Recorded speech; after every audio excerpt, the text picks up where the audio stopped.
everyone on the Amazonas YouTube channel. This is Matt Pedersen. I'm the publishing partner and one of the editors of Amazonas. And today I'm going to take the reins in a unique opportunity to interview Alex Rose, our newest team member with Aquatic Press. Hi, Alex. Hello, how's it going? Good.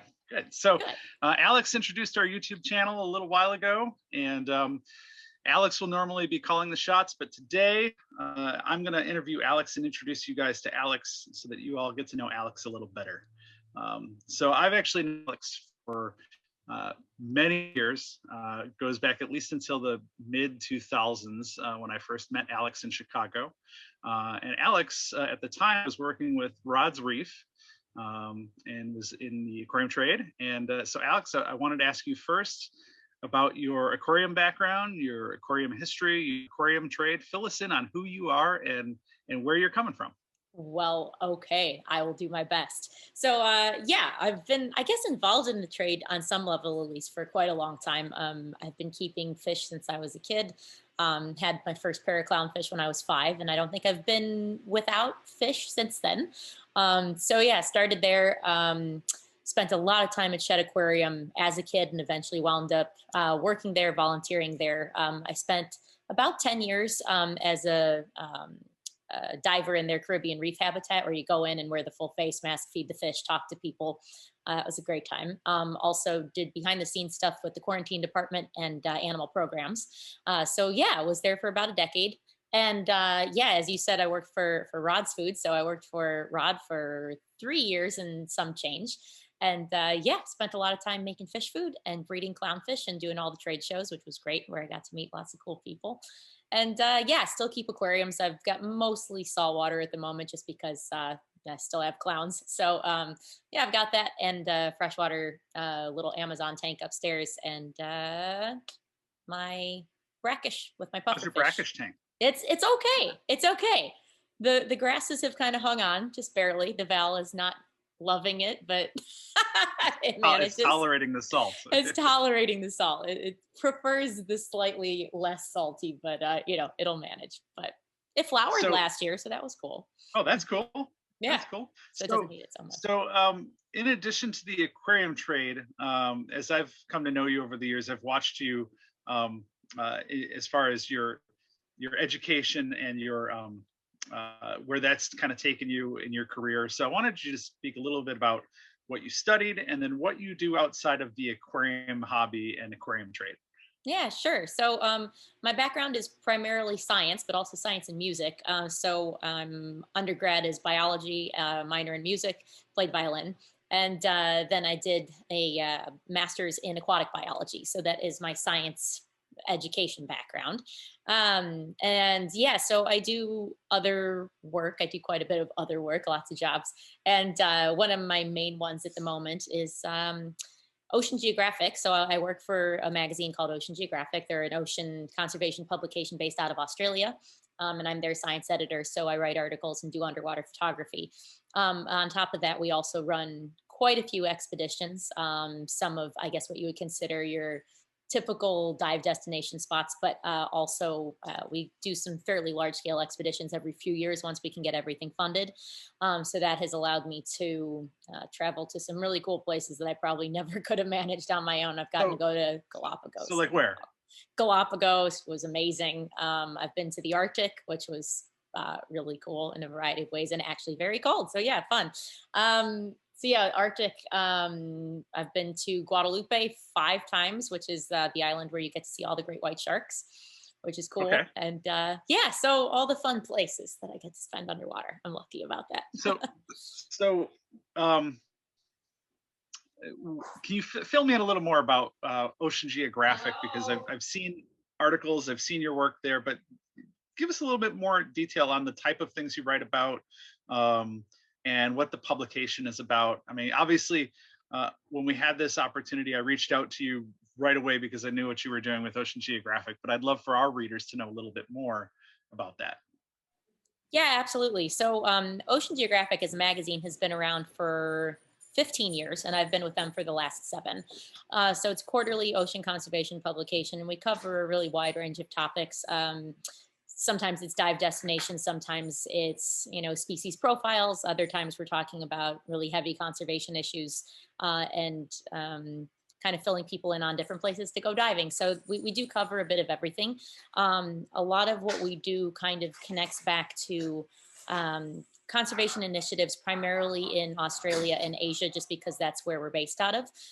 We do a lot with anti-shark finning campaigns, spending a lot of time kind of getting people to reimagine how they see sharks. So they're not seeing them as these big scary predators that are mindlessly out to eat us, because they're definitely not. So you don't even, reframing sharks. You don't even feel that when you're in Guadalupe with the great whites? Don't. I'm pretty sure if we weren't there with food, they probably wouldn't care about us whatsoever. Now, I wouldn't go hop in the water without a cage at dawn or dusk. That would be quite dumb. But other than that, yeah, they're pretty chill actually. So yeah, they're cool. So you've also run some expeditions that I've seen you put out there. Can you fill us in a little bit on that and how you pick where you go when you're traveling? Yeah, sure. So one of my more recent expeditions that I've done now 4 years in a row, excluding last year because, the non-year. But I've been going to La Paz, not La Paz, Bolivia, which happens often when I talk about La Paz, but Baja. So Baja is a really, really wonderful dive destination.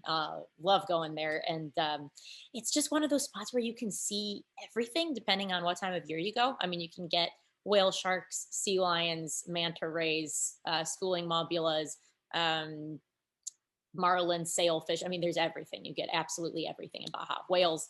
And it's just one of those spots. It's the world's aquarium, according to Jacques Cousteau, and it's really a fantastic place.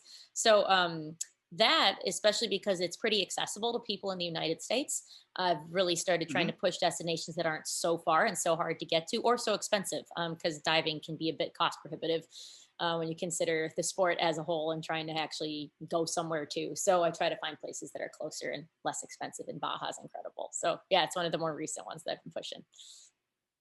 So I noticed around your necklace, or around your neck, you're wearing a necklace, and I know what it is. But I'm just going to let you kind of. Oh yes. Oh, and you just showed a ring too. That was rather. Show that again. There you go. So I obviously know what that is, but you're pretty what's the word? Industrious. You keep yourself busy. I don't believe in what sleeping. Exactly is this? Yeah, you don't believe in sleeping. What is this necklace and this ring? Tell us about that. Sure, I would be happy to. So everything I do work-wise is somehow related to water and water resources and protecting our our world's resources as far as water goes. So in 2017, I decided I wanted to start a company that reflected that, and I started Blue Ring. So Blue Ring is an environmental stewardship benefit corporation, and it started only as this one simple concept, which was a $25 annual membership, and people could marry the ocean, which is why it started with the ring and why it's called Blue Ring. And then every year I donate 71% of my proceeds to a different ocean conservation nonprofit. And is there any significance to 71%? Yes, because 71%. I really didn't know. Yeah, because I figured with 71% of our planet being made up of water, it was a reasonable amount to donate. There we go. Okay. yeah. So that's why it's that, and it expanded from just the ring to a pendant, and then I've got a whole line of sustainable products that are sort of geared towards helping people stop using single-use plastic so much without really changing a whole lot else about their lifestyle. So yeah, all the little things to keep plastic out of our environment. So, yep, that's Blue Ring. So this love for water and this science background, it all ties into what we're having you do for our readers with Amazonas, and you're no stranger to YouTube. I've watched you do a lot of interviews and organization of online symposiums for Ocean Geographic, and so we obviously saw a great opportunity to take that existing skill set and your background and spearhead and kind of run the YouTube channel here for Amazonas. So I want to hear more about what you're thinking we're going to be doing. Yeah, well, I'm super excited. So yeah, as you mentioned, especially in the last year, I've been doing a lot more webinar and social media stuff than I had been in the past. Normally, I used to be gone like half of the year traveling, so I wasn't online quite as much. But you know, things have changed a bit. So yeah, since we all haven't been able to see each other, I wanted to make sure there we had ways to stay connected. And so yeah, been doing tons of webinars, chatting with people in the industry, making sure that we're all aware of what each other are doing. And so we'll be doing the same thing, similar things with Amazonas. And there's so many great opportunities to share amazing content that comes from the magazines, but just in a new way. And while it is amazing to have, you know, a resource where you can read a magazine, and having magazines is fantastic, sometimes it's nice to have, you know, these more interactive opportunities as well. And it just opens it up to, yeah, more chances for people to see us and what we're up to. So yeah, you can expect to see interviews with more staff members. I'm going to be attacking Matt. It's very soon. It'll be great. You're going to be one of our first victims. We will probably just, you'll go over here and I'll go over there and we'll just do it all again. Yeah, exactly. Yes. We'll just flip this. I will probably be one of the first, just because I'm pretty comfortable at this point. You will. Yeah. Yes. But I mean, who else do we have on deck? I know we already have an author on deck for the coming issue. Oh yeah. So we've got some great stuff. So we're going to be talking to Stephen Grant about his Coriolis article, which is going to be really cool, and his new book. So yeah, I've got my interview scheduled with him on Thursday, I believe, and then we'll get that up and edited onto the channel. But yeah, there's a ton of cool content coming up in the next edition. I know I've just been reading through everything. Obviously, we've got the 2 different Polypterus articles, as you can see from the cover. Oh wait, maybe I should share the cover. Yes, we haven't even tried that yet. Hang on just a second. Okay. Let me see if I can do that. I'm going to try to share my screen and going to look at the PowerPoint. Yes. Come on now, cooperate with me. Oh, see, we got all those great pictures. You're gonna have to walk us through the PowerPoint. Look at, if I put them in there just in case, but I was like, well, you should go back and just share. All right, fine. But we'll talk this about is the going to new be our issue current. right here. Yeah. So this is definitely going to be a good one. There are 2 different articles that will be about our lovely Polypterus, which will be very cool. That's still full share for you, right? Yeah, good. I was moving something around. And then I can see all the no, I can see all the PowerPoint stuff now. Oh dang, it's everywhere. Oh, that's okay. We'll come back to that. But yeah, so that's the cover for the new one. That'll be fun. Then what else do we have? Oh, there's an arowana article. And it's an arowana that people aren't used to maybe keeping. Yeah, African arowana. Yeah. Yes. Yeah, that should be very cool. That'll be neat. There's a new snakehead from Myanmar, which will be very cool. A new species of earth eater cichlid. A barb from India. Yeah, the Coriolis article from Stephen Grant. That'll be great. A couple introductions to new members of the cast of Weird Waters. I think that's going to be sort of an ongoing thing, right? We're going to keep introducing them. Yeah, I think there are 2 different catfish characters. There's like 70 characters. We still don't have an exact channel or date, but we know that it's going to be coming this summer. And so we'll probably at some point have to get some of the folks from Weird Waters on here as well. Definitely. Yeah. That would be very Um, cool. Oh, yeah, and the killifish article. Yeah, So we've got the Aphysemian one. Yeah, so it'll be good. There's a lot of good stuff in the upcoming issue. So, and we'll talk to as many people who want to chat with us who wrote things. So if people have questions, or like, for example, you're going to interview Stephen on Thursday. If people have questions, and I don't know if this will even be out before then, but if people have questions for an author or someone we're going to have on, I assume we'll let people know a little beforehand. How would you like them to send feedback, send questions for you? And go ahead. Yeah. So I guess we have a few different options for that. Once things are actually up on the YouTube channel, they can, of course, comment. We will probably, I'm not sure how we're going to want to do them. Eventually, I would like to do some of these live so that people can interact live. But for these first couple, I think we're just going to record them and then put them up and kind of see how it goes before we kind of get into the swing of things. But at some point, I would like to have these, all of these videos be live interviews that go directly from us doing this now right onto YouTube and Facebook so that we can ask questions as things are going on. We might try it. I don't know. We'll see what Steven feels like doing, but if he's up for it in his evening and my afternoon, we might give it a try live. I don't know, but yeah, it should be fun. And then if people have further questions after the talks, those can always go on Facebook, on the YouTube channel directly, or I have an email address here if people want to bother me. I'm always happy to send things over. I'm just alex.rose@Aquatic Media Press. So you can always bug me there. And that's what you get. So should we close it out with all those pictures you pulled up? Sure. Yeah, so a little bit of fun and a little more getting to know Alex Rose, our newest team member here at Amazonas. So okay, here we go. Slideshow time. Slideshow time. So yeah, that was sort of my big introduction to the aquarium trade, although I was part of it since I was a kid. Rod's Food is definitely what sort of launched me into this a little bit more full tilt. So yeah, it was great stuff. There are quite a few different food options at the moment, still around, still the best food out there. Yeah, and for people who don't know what Rod's Food is, oh man, it's a blended frozen mix and a wide variety of options now.